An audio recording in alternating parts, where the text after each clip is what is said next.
Is this really about making your workforce more empowered, or is it about trimming the workforce? I think they're equipped to deal with a lot of things, but certainly this kind of change. I didn't realize it was taking your 5,000 words so literally. Hey, Peter, good morning. Hey, good morning, David. How are you today? I am great. It's another Monday morning. Kind of cold, but I guess that's what you get for it being November already. Well, it's going to get a lot colder real soon. Tomorrow, it's going to be brutally cold. Oh, so, I know. I got a frost warning on my phone the other day saying we're expecting frost overnight this week. I'm not ready for this yet. Honestly, I am so not ready. All I keep hearing is about the wind and the cold tomorrow, and it's going to drop into the 20s. So, yeah, not looking forward to this weather. Well, you think you're not ready. Yeah. How do you think some of the people at Accenture feel when they have found out that their jobs are dependent upon their ability to use AI? You know, I read that article. Yeah, that was interesting. It was interesting. I had seen it over the weekend when I was reading the journal, and I went over it, and then I did a little bit of deeper research, and kind of went to the Accenture site, and I think we should beat up on Accenture. That's my opinion today. Oh, what have they done to you?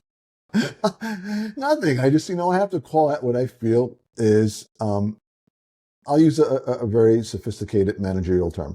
Epic stupidity. And so before we do that, then let's, for the benefit of people who didn't read the article, let's talk a little bit about what the facts of the situation are, right? So it's an article in the Wall Street Journal. Yes. And it basically, I don't remember the exact headline, but the basics of it was when your boss says use AI or you're fired. And it talked about a couple of companies, but it led with Accenture, and Accenture has rolled out, I think it said they rolled out AI fundamentals training to about 70% of their workforce, which was over 700,000 people, over 750,000 people. Yep. And basically the message that went along with that was if you can't get the hang of and or don't want to get the hang of using AI, you don't have a job here anymore. That was effectively it, right? Yeah, no, that was effectively it. And it was a self-reported assessment based on my understanding. Now, correct me if I'm wrong. I'd love, hear otherwise, but that's what it sounded like.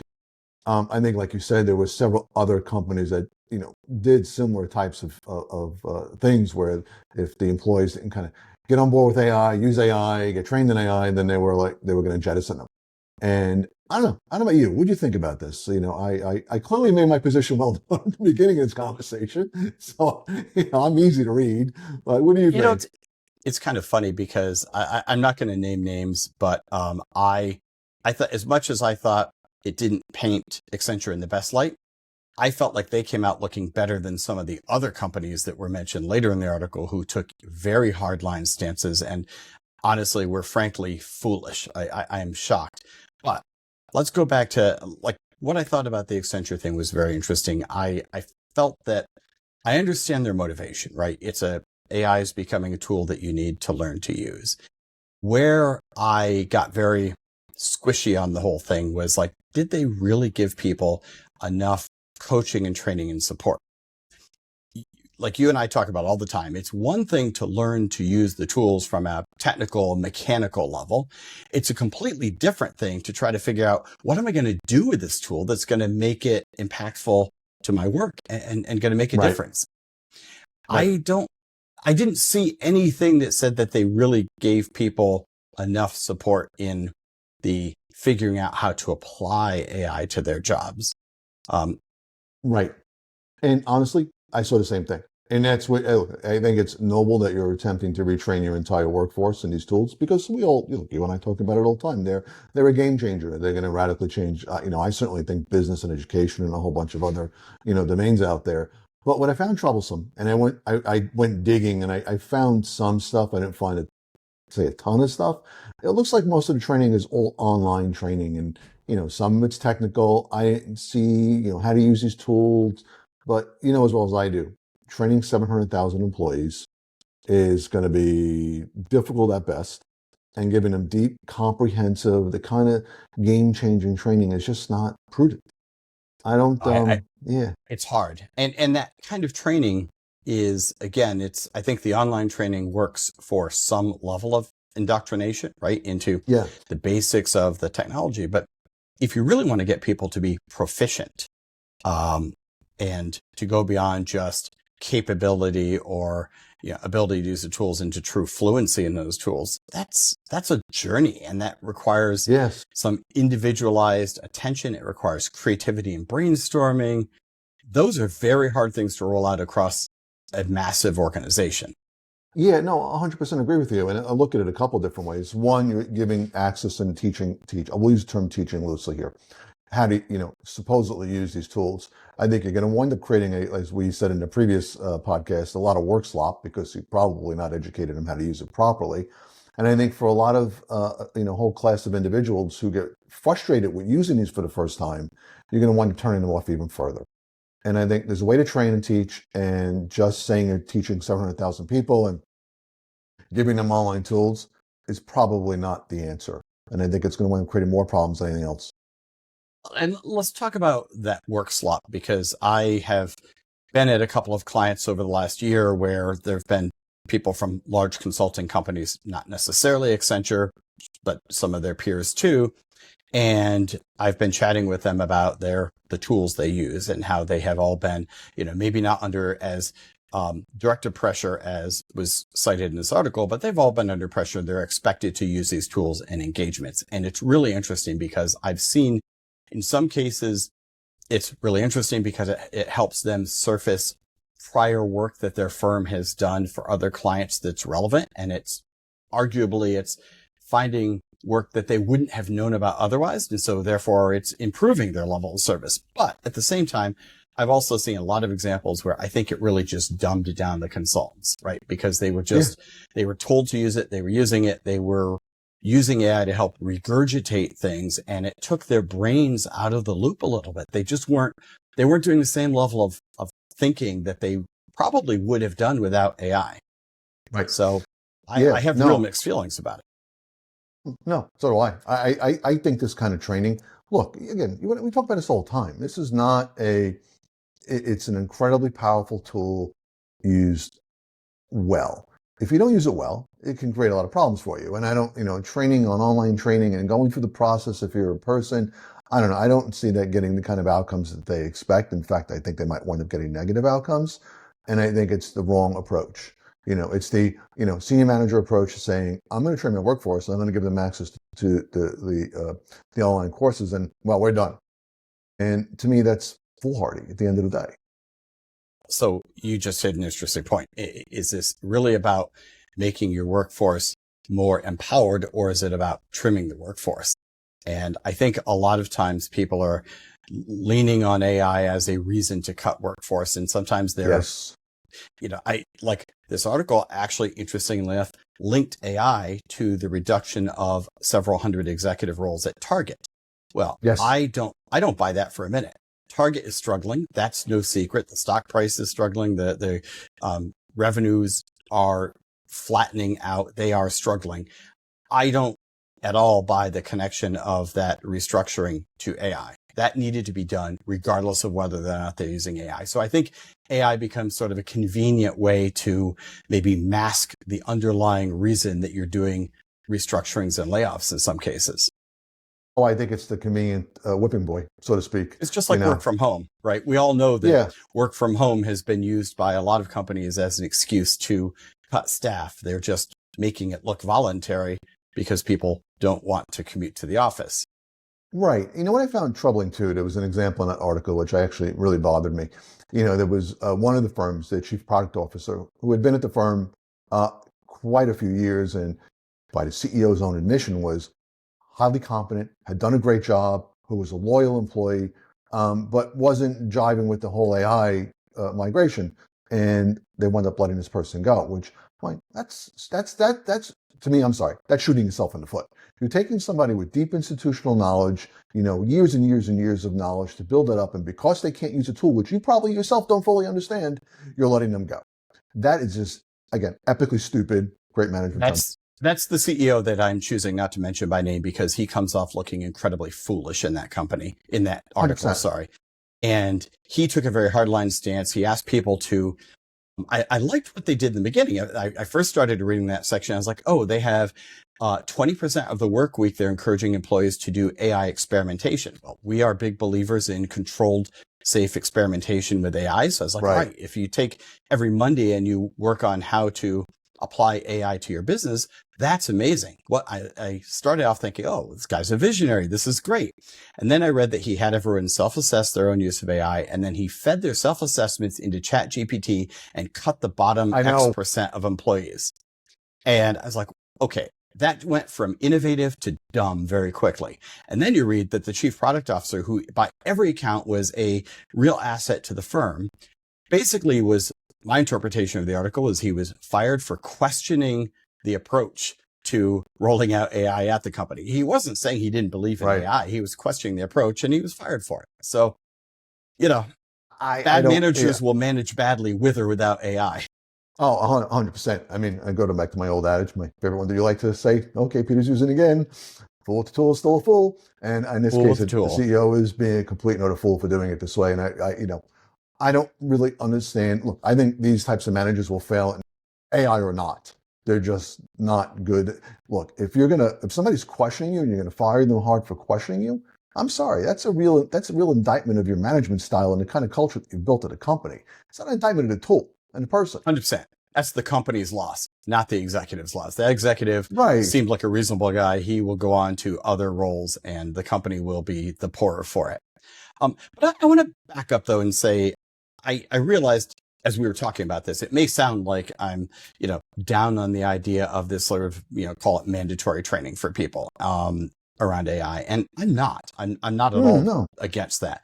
I think it really comes back to something that you and I have talked about many times. It's how are you positioning the individual use of AI in the spectrum of how you're rolling out AI as part of your strategy at the company as a whole.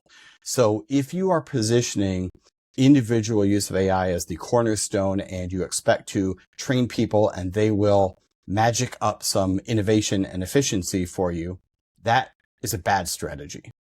If you are using individual use of AI as one of a broad array of ways that you're deploying AI, including my favorite phrase at least, embedded AI embedded deeply into applications and processes, then I think it's a good thing, right? So giving people this knowledge, requiring them to get the knowledge, 100% go for it.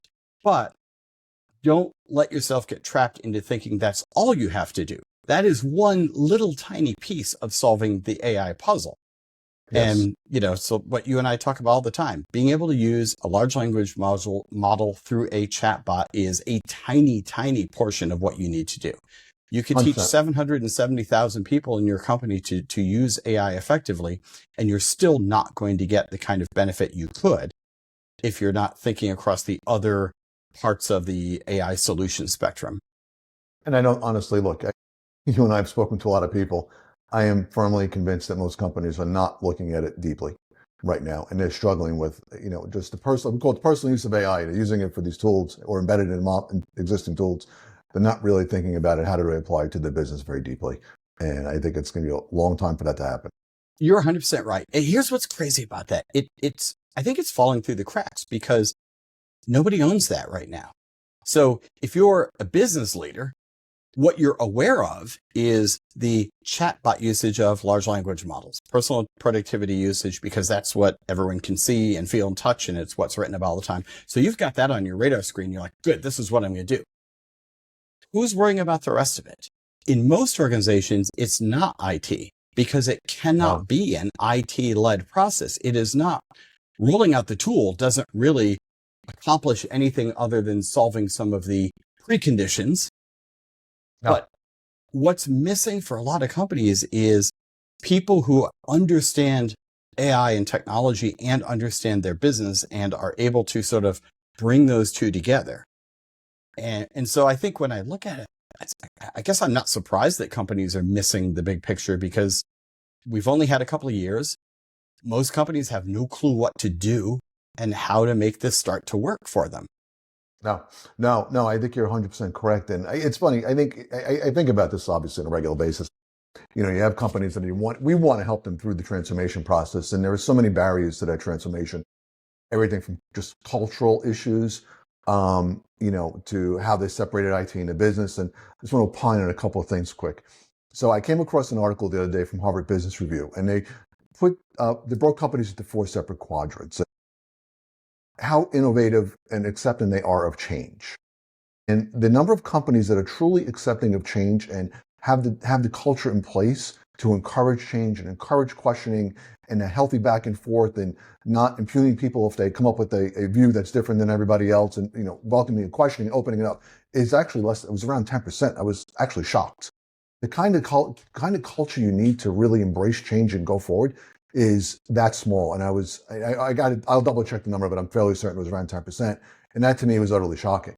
And would you agree that companies that don't handle change well, that don't embrace change, are ill-equipped to really implement AI in strategic ways?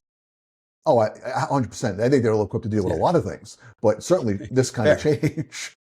I mean, I'm not a fan of the dictator school of management, which a lot of companies tend to do.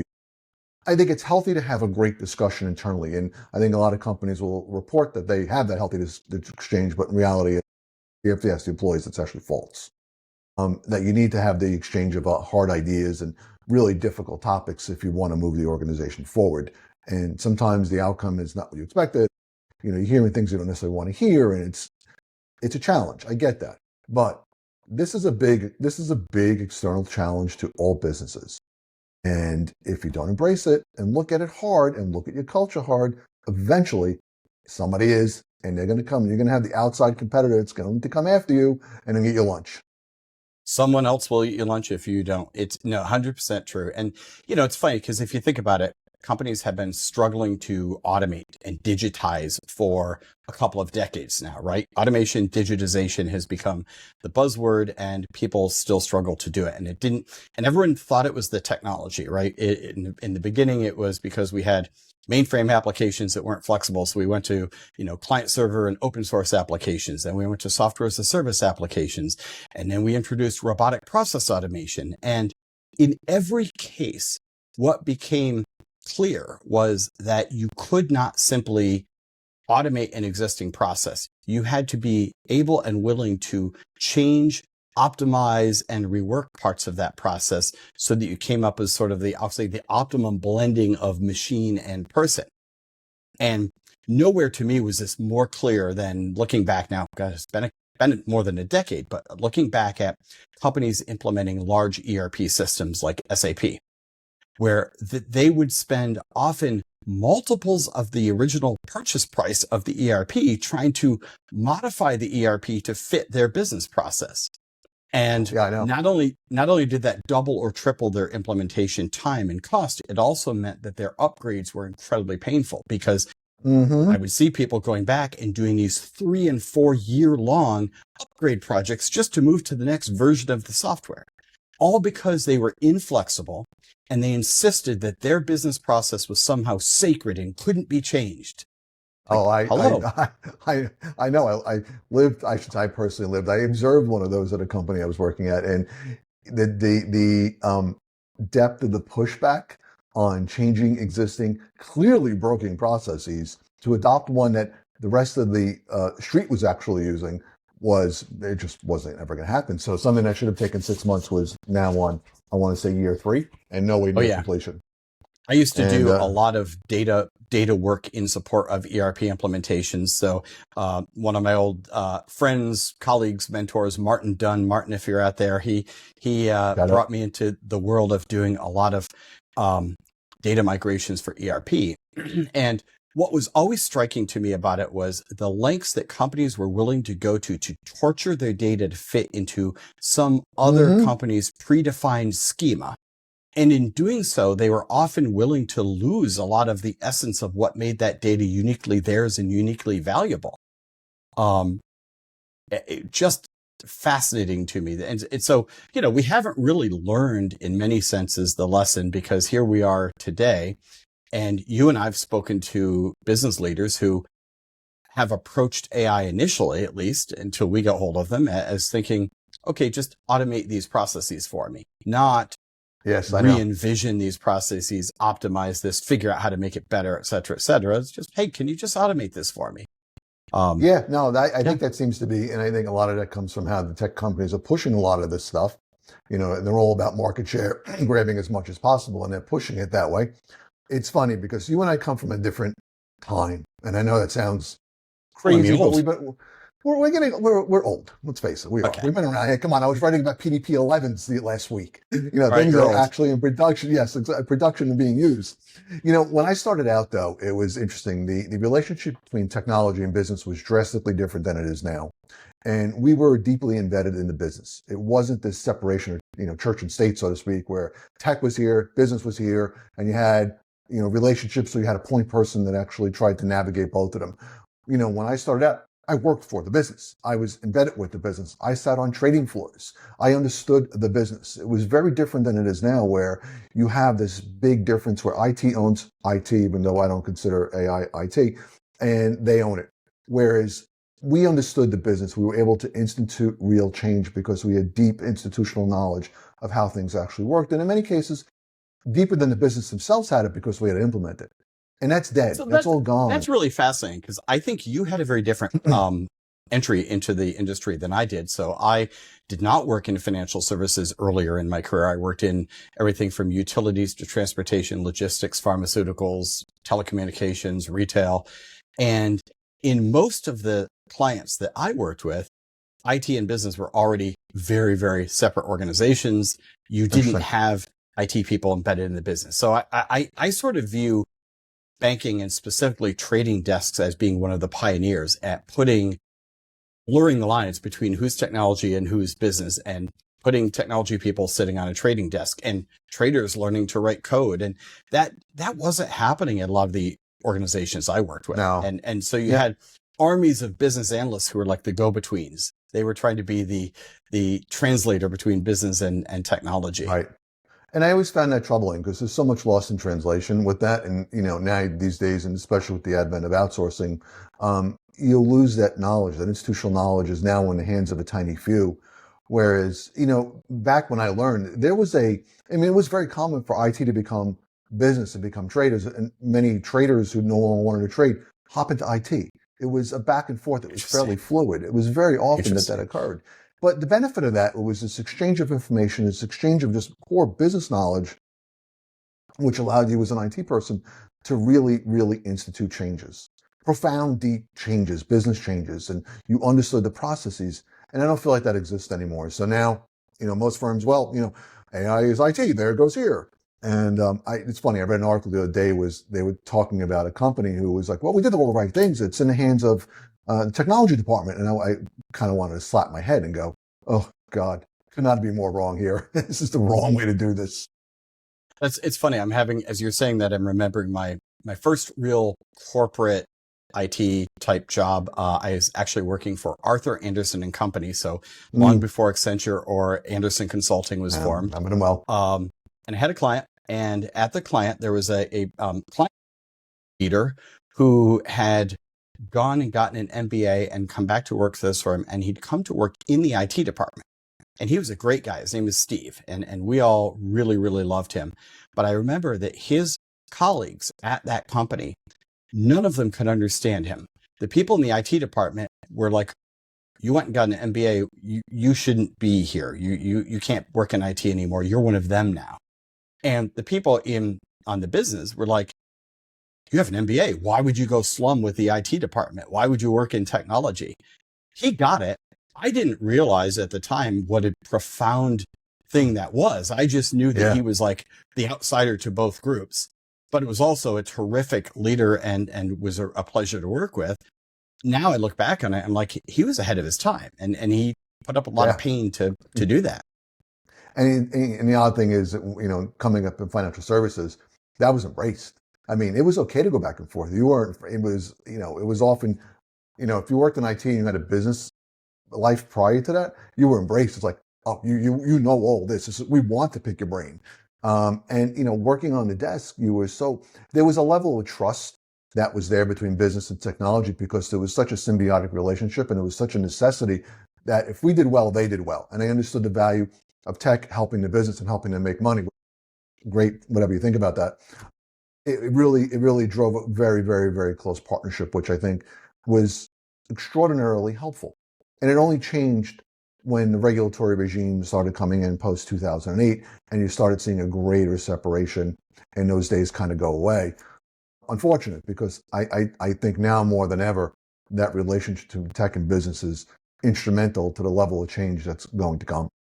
Yeah, no, I agree, and it's a fact. We could talk all day about where we think the C-level roles of the future should go, and CTO versus CIO versus AI leadership, etc. Right. So we'll put that on the agenda for a future conversation. But Yeah. I think going back to this article, it obviously stirred up a lot for both of us. I'll be really curious to see if there's any pushback or counterpoints published to this article. I love the idea of providing your people with training and tools, and I'm perfectly fine with mandating it.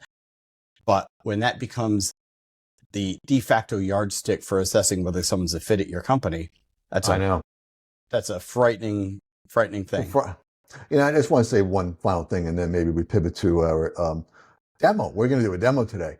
Yeah, we are. But yes, what's your closing point here on this? I think when they get in front of the population, and they get in front of the public, and they start espousing this stuff, they're really putting a bullseye on their back from politicians. And I think that unfortunately winds up causing more problems in the long term. When you're saying you're laying people off because of AI, and there's already many politicians that are chomping at the bit to overregulate something they don't understand, you really just encourage them to even do it further. And I think that to me is a scary thing. You're not looking at the long-term ramifications of, hate to say it, running your mouth, but they're running their mouth a little bit here.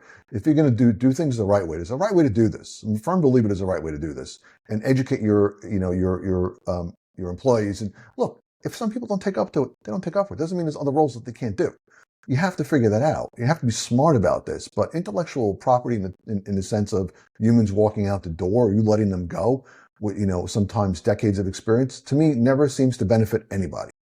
No, it doesn't. And to your point about like the hidden danger of using AI as a smokescreen for layoffs, a company that's doing well and thriving, if they can create additional leverage on their employee base with AI, they're going to embrace that, and they're going to have their employees work on more valuable things. They're not going to say, great, right, let's have fewer employees. They're going to say, great, let's free up X% of these employees' time to do more things, to do more work, to create more things, to help us adapt to what's coming in the future. Like, there are a lot of companies out there, they're looking at this not as a way to reduce headcount, but as a way to get more out of their investment in their employees, let those employees be happier and more productive. If you're laying off employees because of AI, I got news for you. Well, it's not news for the people doing it. I got news for anyone watching it. They were already going to lay off those employees. They were already in trouble. They aren't laying them off because of AI. They were struggling, and they needed to reduce costs, and they're using AI as an excuse to do it. Full stop. 100%. Absolutely. 100%. Exactly. My fear, is exactly what they're doing. And there's no long-term benefits to any of that. All right. Well, let's go from the ethereal to the practical here. So yes. One of the things, Peter, you and I have talked about is wanting to start maybe showcasing, if that's not too grandiose a word, but, showing people.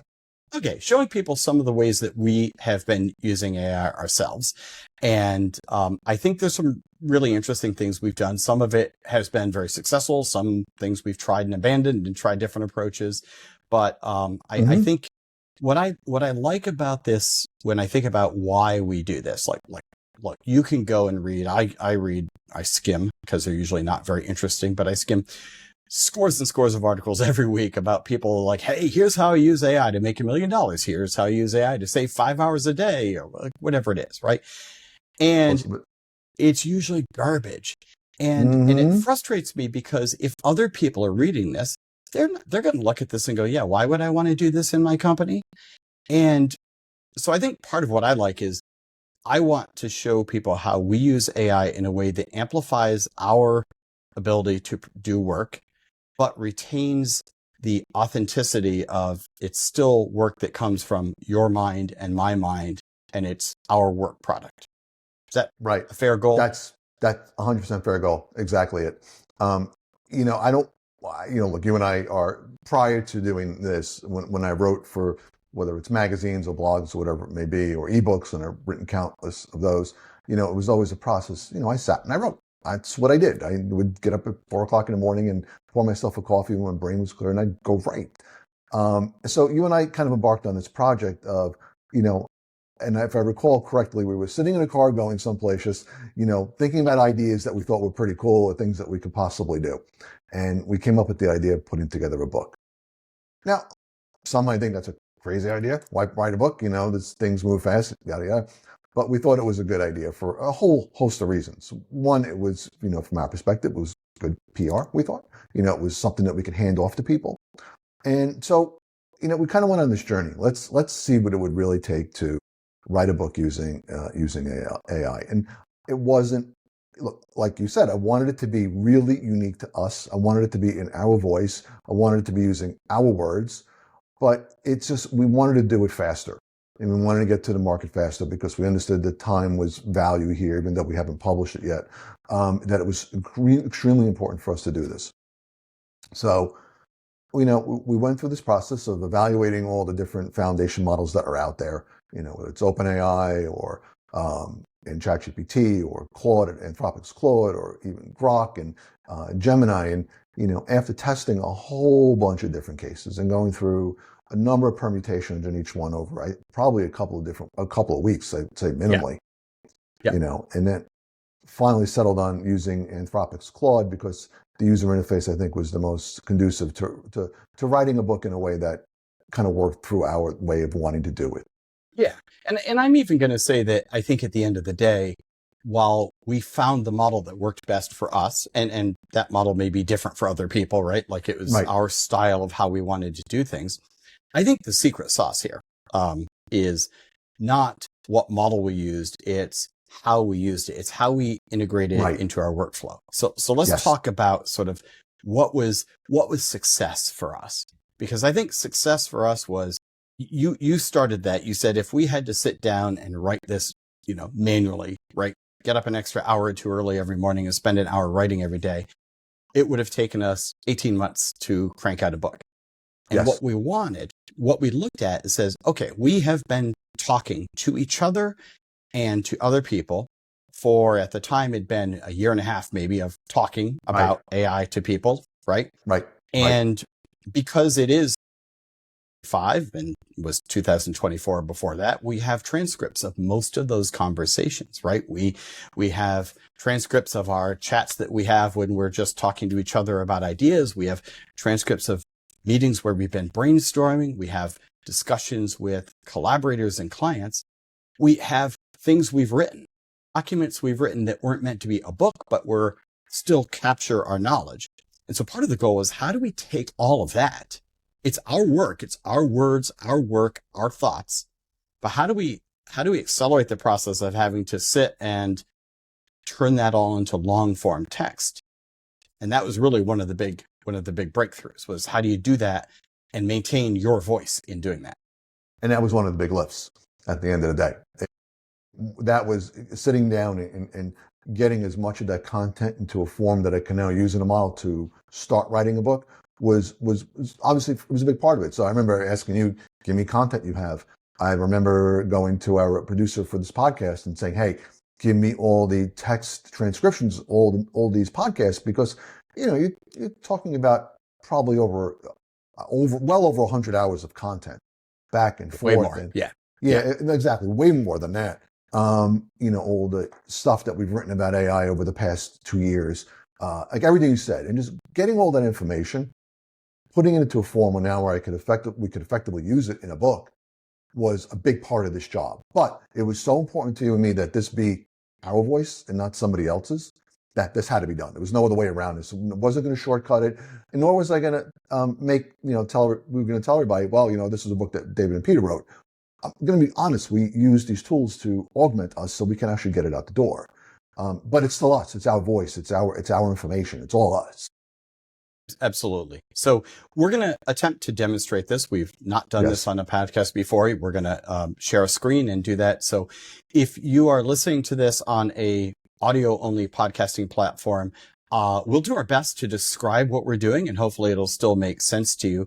Obviously, if you want to see it, you can watch the podcast on YouTube, and you'll be able to actually see the screen share that we're going to do as we walk through how this all works. But I'll do my best to try to be a little bit of a real-time voiceover as we walk through this to make it at least make sense if you're listening to this while you walk the dog or drive the car or whatever it is you're doing.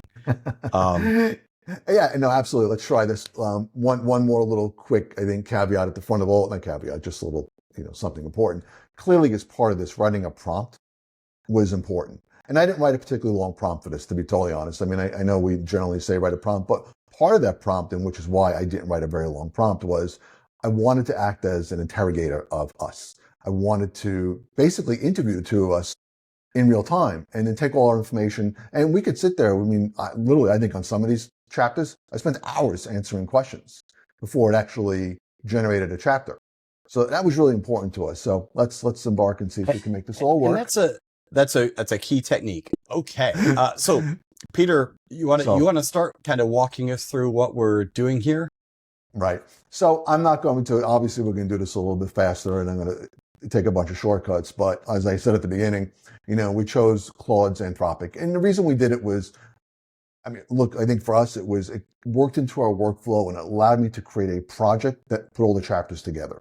Because it's not like I'm doing a book at one time. I'm doing it chapter by chapter by chapter. So the first thing I really like about, let me jump in and say what I like about Claude Project the Claude environment is that they have the notion of projects, and therefore you can have project level context and you can have chat level context. So that to me is very useful. I don't know if other tools do that. I haven't seen that exact structure anywhere else, and I really like it.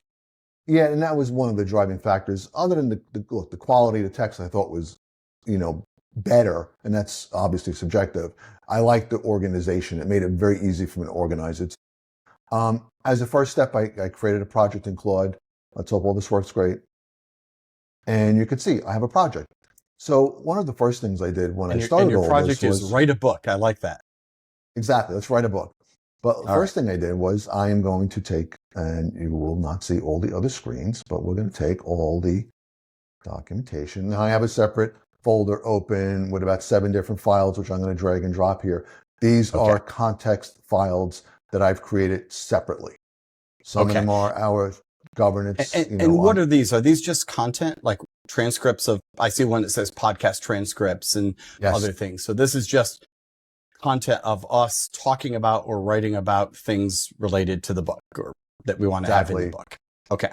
Exactly. And there's one here, you'll see the chapter prompt book, and which really is so the first thing I did after I loaded up all these files is I said, create a good table of contents for a book. And it came up and, articulate some details behind every single chapter. And I went through and I modified it after it was generated, and I put my own, put our own tweaks to it so that we had a list of chapters that we thought were relevant for the book. But then I loaded up all the information into it. And the first thing we said was, okay, I want to help you today. Where do we go from over here? Let's start a chapter. So one of the files that you have as context then is the human massaged version of the outline, the chapter structure for the book. Okay. Yes. That's great. Yes. Yeah. And I want to be clear to anybody listening. This was not a fully automated process. I mean, we obviously spent an enormous amount of time prepping the text before we even embarked on this. We didn't accept what the model's output, at face value. We made a lot of changes to it because, again, I wanted in our voice. I wanted to say what we wanted to say, and that was really important. So overall, it made the process a lot faster, but it by no means was easy. It was still in order to do this the right way, it was still an arduous process to do it the right way. But again, I think the essence of what came out was our voice. And to me, that was really important. And to us, that was really important. And it's also the analogy that, it's been used a lot, but it's still a good one, is think of it like an intern, right? You're having your AI intern do some of the legwork and create some rough drafts. You're not going to submit those rough drafts to your client or your publisher, right? You're still going to you're the person in charge. You're going to rework it. But right, exactly. Yeah. I think even in some cases I might have had research turned on. And I think where I started was I basically said, so embedded in this is the prompt that I really wanted it to use. So AI prompt for book. And this was the prompt that I included. And part of that prompt is actually a description of how I want the interviewer to act. So in our case, what we said was, I want you to represent a very sophisticated business authors who have written many popular business books that are out and available today. And I think we've been focused on ones that were classical business books that have been around for a long time. We listed out sample authors in the sense that we want you to follow this, not their style, so to speak, but I want you to act like they were interviewing me. And so that you and I got interviewed as part of this process, and it was acting as a very intense interview. So now that we have all this information loaded into the project, and the great thing about a project in Claude is you can include all this information. We couldn't do this in the context of a single context window, which is really too much information.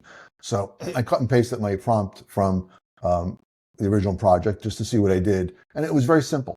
I said, just write a draft chapter about 5,000 words long using the AI imperative book chapter prompt. And in that chapter prompt is a list of the 20 plus chapters that we want to include in this book. And that chapter prompt or that chapter guide was done previously, again, using all the information we've included as part of this model. And then I said, let's go. I picked the better model. I think I picked Sonnet 4.5. The Opus 1 was too powerful. I'm sorry, Opus 4.1 was too powerful for this. It wasn't required. And 4.5 is actually pretty good at writing. So let's go. So you'll see it'll go off and it'll think here. And I love the fact while it's thinking this is something we try to reinforce from time to time. The biggest, best model isn't always the best for each purpose, right? Like the biggest model with the most parameters and most capabilities is good for some things, but I find, like you, that Haiku or Sonnet are better for writing text than Opus is.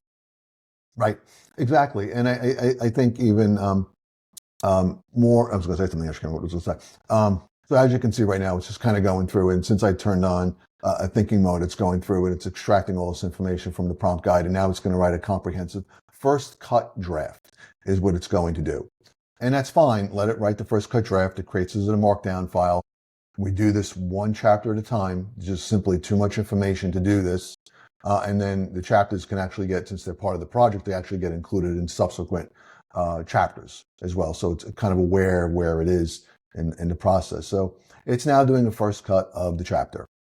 Might like it, might hate it, whatever. But let's let it finish right now. And in this case, it's doing the first cut of the chapter based on the context documents that you uploaded that were our previous discussions and writings about AI, et cetera, right?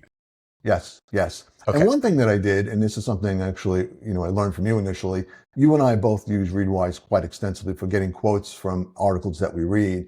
So yes. I actually have a agent hooked up here, an MCP agent hooked up to Readwise here. And at some point I'll go, I want to include a quote at the beginning of the chapter, and it will actually reach out and pull quotes, relevant quotes for that chapter within the what do you call it? Love that. In the chapter. Yeah, no, I did too. I was like, that was all. I'm like, you told me about that. I'm like, I gotta use this. Is perfect for doing this type of work. Yeah, Readwise integration with MCP is fantastic. I love that, and a good quote makes everything catchy and draws people's attention. So I like that. Yes. So it's generating. We'll let it continue generating for a minute, and we can always edit out parts of this and make it appear magic that it was done in the final podcast. Because it is all magic at the end of the day. What's interesting, I didn't realize it was taking your 5,000 words so literally. It decided that 4,059 was not good enough, and it's reworking it. Well, honestly, that's new. When we first did this, it didn't do that because I didn't use Sonnet 4.5. I think I used the earlier. I have to go through and redo some of the other ones. Yeah, I wanted to jump to the Q&A section because I think that's the most important part. Yeah, and are we showing it just like one chapter, and then you'll just talk about how you do it? Repeat this for every chapter. Is that the idea? Yeah, and I'll probably answer one question, and then we'll take that, and I'll say, we'll finalize the chapter and create it, and then we can get out of the share mode and go back to just talking through it. I like it. Okay, I like this. Where's it going? Open up the 7 steps. I'm just curious. Is there anything in here that's worth talking? Oh, that's all it does when you say open up this? Yeah. And this is all new, and it didn't do that before. Oh, it's on, is it just on step 1? Is that what it's saying? It's still on the first step of increasing it. Yeah, there's running word count on it. Oh, that's funny, actually. So click right to the left of where it says 10 steps. Not there, but up on the upper left. Yeah. Where? Here? Is it right there? Yeah. Is it gonna, can it, yeah, that's what I wanted to see. So there it'll show you all 10 steps it went through. It's just very How interesting. interesting, actually. Just see if there's anything in there you want to call out. I don't know if there is, but. I don't know if there's anything specific. All right, so let's jump back into this again. All right. Well, before we do it, bring hold it on. back in. Yep. Yeah, some things have changed in this new model, so that's fine. So yeah, let's jump into this now. Okay, David, you can continue from here. So you see now we've created the draft. We've actually gone through and it's actually created over 5,000 words. So, and this is actually, honestly, it's relatively new. In the past, it would do an approximation of 5,000 words and it wouldn't. And I generally use that as a guide for a chapter, knowing how long a book probably should be. But now what it'll do is it actually keeps track of the word count and actually adjust the chapter it creates based on counting the words. So at the end, what you wind up getting, and you can see here the steps that it goes through and what sections it actually modified in order to increase the word count. And then it goes through a couple of iterations of this until it exceeds 5,000 words. And I think at the end it wound up with 5,100 words here. And on the right, what you see is a markdown version of this. Now, generally what I would do here is, so we're not done here, but let me close this out real quick. I think that's important. And by the way, I'll say while you're doing that, anything longer than an email should always be in Markdown, in my opinion. Markdown is like should be the dominant format for all text, because it's easy to search, easy to interpret. You can reformat it and you can feed it into AI models. It's just clear text and it's easy to get at. Yes. Yeah, no, I 100% agree. But now you can see it asked me a question at the end. Now, the prompt, at least in the previous version, is a little more specific and will start questioning me, but let's have it question me now. Let's make changes to the section on agent. I can't type this morning. Okay, so you're saying you want to make changes to the section on agentic AI, and hopefully it's going to use your prompt saying how you want to be questioned and interviewed by a famous author, for example, and it's going to come back and ask you questions, we hope. Yes. At least that's what it did when we wrote the book. Let's hope it still does it this way. Exactly. All right. So I think now you learn something new when you demonstrate different versions of the models, and it's not picking up a core part of the prompt. So I think what we're going to do here is we're going to re-inject the prompt that was originally used so that we can show you what it would actually do. All right. So just coming back to this, and again, the joys of doing it live is that it's not picking up part of the prompt when we were using the new model. So we re-injected part of the prompt, which was interviewing the authors. So it goes to actually interview David and I. And this was a key part of getting more information from us. So this book becomes a lot more interactive and a lot more based on our thinking. I like how it said it was strategizing narrative techniques to use for the interview. That was interesting. I like this, yeah. Yeah. And I did this in a project for our client once too, where I was not able to record meetings due to company policy. I couldn't record interviews and meetings I did with stakeholders. I went out and I did probably more than 50 different meetings and interviews. And so I used an AI tool to interview me. And I just talked at length from my written notes about the topics it asked me about, and used AI to then take my sort of stream of consciousness recitation after each of these meetings and structure into a first draft of a deliverable. So this idea of having AI interview you I think it's a very leverageable, reusable concept. Yeah, no, and I've used this for a couple of different things where I found interviewing the individual using the language model is super, super productive and a good way of extracting information from people. Yeah, because it very often comes up with questions that I honestly wouldn't have thought of myself.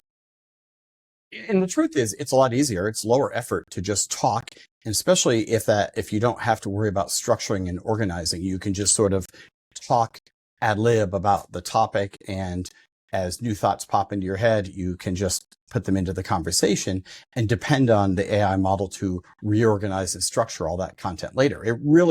It sort of removes one of the barriers, because I find that usually when you're being asked to explain something, part of your brain is thinking about the thing you want to say, but the other part of your brain is distracted by, how do I organize this? How do I structure this? Is this the right time to put in this concept, or should I do it later?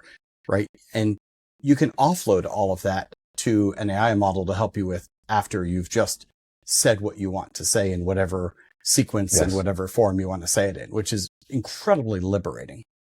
Oh, absolutely. Yes. One of the things we had tried up front, these models weren't quite there yet. And it might be with this latest one, which I haven't tried, we haven't tried it yet, was I wanted it to be even more interactive in the sense that I wanted it to be voice to text. When I meant interviewing, I really wanted it to interview me, and ask us questions, and you and I would be able to sit and respond as I don't know, I'm walking around my house, for instance, and I have to type my responses. That wasn't quite there yet. And I think that would have been further empowering to be able to do that, so that when we're writing a book, as it's interviewing us, it can we can respond. Now, the tools have that capability, but what they don't have and what they're missing is the ability to add your own content to that, so the models can interact with you. Right. And I've done that same thing with different tools where I've had to use a separate tool to record my verbal response, and then I paste it back into the original model to integrate with the rest of the content. Okay. I'm going to pause here for a second too. Peter, we should also think about, there may be parts where we just want them to cut out the thinking time of the model, in which case we should just not talk so that they can just cut it all out and not worry about losing any of our Agree. dialogue in there. Did it do what we wanted to do? No, it's not doing what we're doing. It's not asking you a question.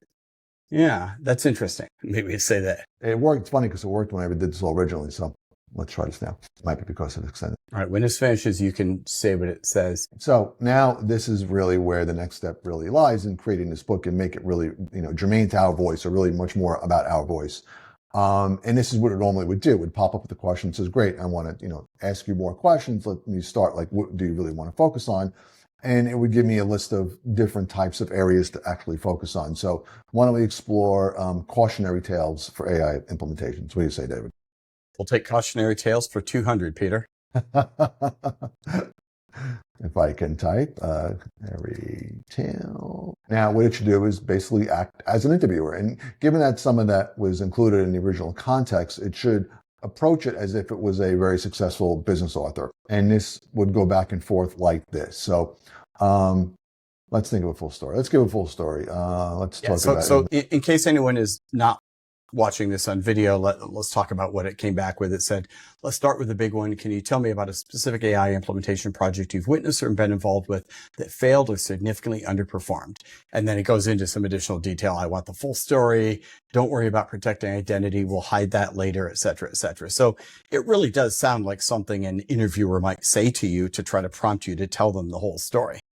Right, exactly. So, and we could respond to this, obviously, and I could say, I don't know, we worked on a project where senior. And we'll just cut this part where you can type now and it'll and then. Exactly. It'll be, an AI at all costs with, with no in thinking. And I'm just making up thoughts here, project failed. Clearly not a good example, but we'll go with it. So you put in an example, simple example. You told a very short story in one sentence of a failed project, but it should be enough to see if it comes back and asks you some follow-up questions and asks for more details. Okay. So I like this. And here it's coming back. It's asking you for more details. It's saying, set the scene. What was the industry? How large was the company? What did senior management want to do with AI? It's asking for the timeline, the pressure. You mentioned no in-depth thinking, so it identified that as crucial and says, give me more examples of that. So this is really, I love this because even if you don't tell the entire story in one go, because of the way you've written that prompt, Peter, it's going to come back and it's going to ask you to fill in the blanks. And it may ask you over and over again until it's got enough context or enough content from you to tell that story. And this is really, to me, is the secret sauce of this, right? It's getting you to tell its stories to fill in more of the content. Exactly. So, and now let's walk through. So we're not going to obviously do this all the way, but it would come back with a series of questions, and based on our responses, it would ask more questions. And this goes back and forth virtually as long as you want. So I think, we never hit done at this first prompt. I think the normal process was in some cases spent many, many hours going through this and actually refining our thoughts, refining. And it would ask deeper and deeper questions, and we keep asking, responding differently. I mean, it wasn't uncommon for me to spend 8, 10 hours on a chapter. I don't know about you, David. I'm sure it was, fairly similar. It was a long process. And at the very end, I say, okay, I am now done. Update the chapter. And it would go put the final changes into the chapter. And so stepping back a little bit, let's review the process, right? So it starts with a large collection of context of documents that we have captured of us writing, talking, thinking, speaking, brainstorming about AI, as well as a couple of important prompts. It starts with, there's a prompt that is the overall book structure in terms of the table of contents that you want to use. And there's a prompt that talks about how you want the AI tool to interview us and gather information and think like professional business book authors, etc. And then you go through this process a chapter at a time of first, I think, draft a draft of the chapter based on the materials that you provided, and then ask it to interview us, in which case it will ask for lots of back and forth on different topics. In this case, you showed a story, but it was also going to ask, if we let it go, it would ask about many, many other topics. When all of that is done, we integrate all of that back into the chapter, say rewrite the chapter with all this new content. And so you do that chapter by chapter. And then at the end of the day, we have to rewrite those chapters because, it won't be perfect. It will still, even though it's our thinking, it might sound like someone else is writing a little bit. So that's where the human touch comes in terms of, redrafting some of this. Yeah. So now we have a first draft of a book, which might be 300 plus pages.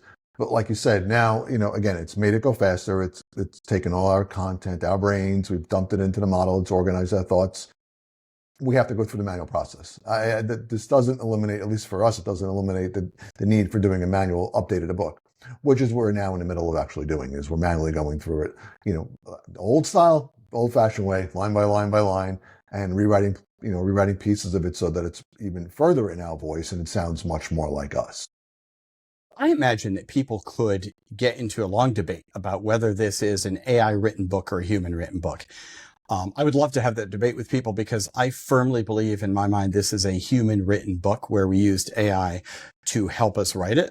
But at the end of the day, the key takeaways for this are we've done this in a way that it's our content that the model was using to begin with, and it's enhanced by our exposition and our discussing ideas in the book and really verbalizing some of our additional thoughts. And here's the magic to me. And I hit upon this a few minutes ago too.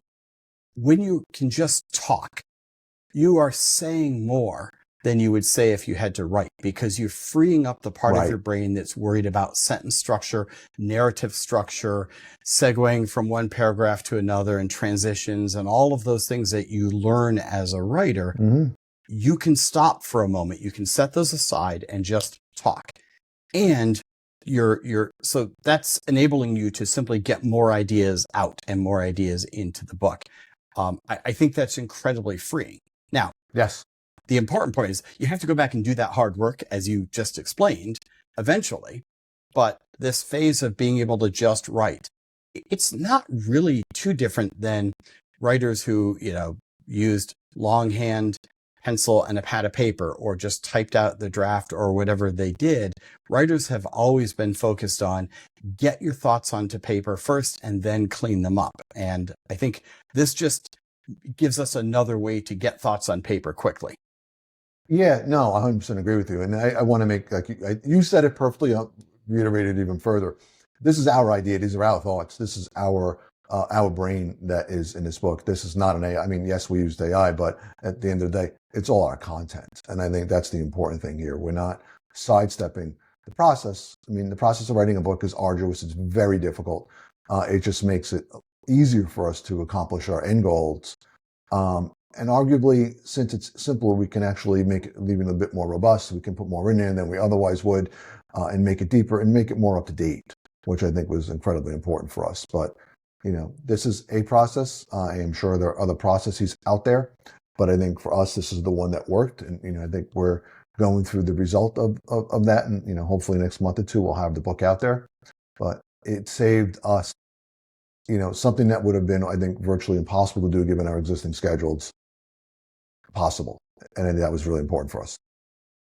And it's interesting because I think that the question, is this AI generated work, is no longer a binary yes or no question, right? There's just too much nuance to ever say yes or no, which I know this is a topic for another day, but this brings me back to the whole concept of AI labeling. And, there are people who think that you should label something as AI generated. I think that that's just reductionist. You can't do that because we're getting rapidly to the point where, what is AI generated? If it's 50% of the product was created with the help of AI, is it AI generated?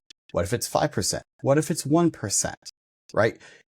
The idea of that being a yes/no question is just no longer feasible. I think I hope that in this book, and this is something you and I've talked about, Peter, this will probably be the last thing we write for the book, will be I don't know if it'll be a whole chapter, but a section on how we used AI to write the book, because I think it's important for us to be as clear and transparent as we can about how we used AI.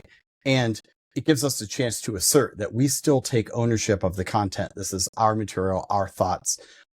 We used AI to help, but I think that's important. And I want to do that as also a shot across the bow to say, I think anyone writing anything these days should probably have, either as part of the piece they're writing or linked to it somewhere, should have their statement on their use of AI and how they used it for that piece. No, I couldn't agree with you more. I think you're absolutely correct. Certainly as part of this book, laying out this process, I think is really important. Look, we're going to be 100% transparent about this. We're not taking, I'm not going to say we did it all by hand. That's not true, but it is our knowledge, our information. It's funny, I think, and to pivot for a second on photography, which you and I obviously were, big photographers, how much of photography has been so heavily modified by Photoshop and nobody knows about it. So I'll just throw that in there. Well, that's exactly it. If you were to say to someone, I only want to see images that have never been digitally retouched, there wouldn't be very many images available to you if you had that sort of black and white filter on it. No, none whatsoever. Exactly correct. Most are. At some level, most are. Right, exactly. So, and it's really a question of how were they retouched? What decisions were made? How much authenticity was surrendered in the process of retouching the image? So a lot of parallels to this. Yes. So I think, Peter, this has been super interesting. I hope this helps people think about ways that they can apply AI to their own work, but retain their voice and their authenticity, and also to just honestly own it, be proud of it. Like, use AI. I think as long as you are transparent about how you're using it, you don't need to be ashamed of the fact that you are using it. Unless, of course, you're using it to do all the work for you, in which case, yes, be ashamed and stop doing that. Stop doing it. If you're using it in a ethical and rigorous way, own it, declare it, be transparent about it, and I would love to learn from other people about how they're using AI to help them do their work. And also, if you are interested, reach out to us. I know that we're trying to get an early release of the book out in the near next month or two. So we'd love to share it with you when it's available. Yes, please. That would be awesome. Yeah, I think David, this was a great discussion. I think, hopefully this inspires some people to use AI the right way and not just create stuff for the sake of, taking shortcuts, which I am most definitely not a fan of. So we have a few other things planned that we'll sprinkle in throughout over the next few weeks in the podcast, where we want to do something similar. We want to show you some ways that we're using AI. I guess the question for people listening to or watching the podcast is this interesting? Is this useful to you? Let us know. If it is interesting, we have other things planned that we would like to do. And if the overwhelming opinion is that it's not interesting, then we won't be sharing those future demonstrations with you. So please let us know. We're always interesting. Yeah. Well, right. We entertain ourselves, which is what counts. We're remarkably good at it. Yeah. So Peter, thank you again for this. Another great conversation. And David, thank you. Another great convo with Call Me Data, and I always enjoy these insightful conversations, and I hope the audience does as well. All right. See you all soon. Bye. Bye. Thanks for watching Call Me Data. If you enjoyed our podcast, please make sure to like, comment, and subscribe to us on YouTube, and make sure to stay up to date with us on Apple Podcasts and Spotify.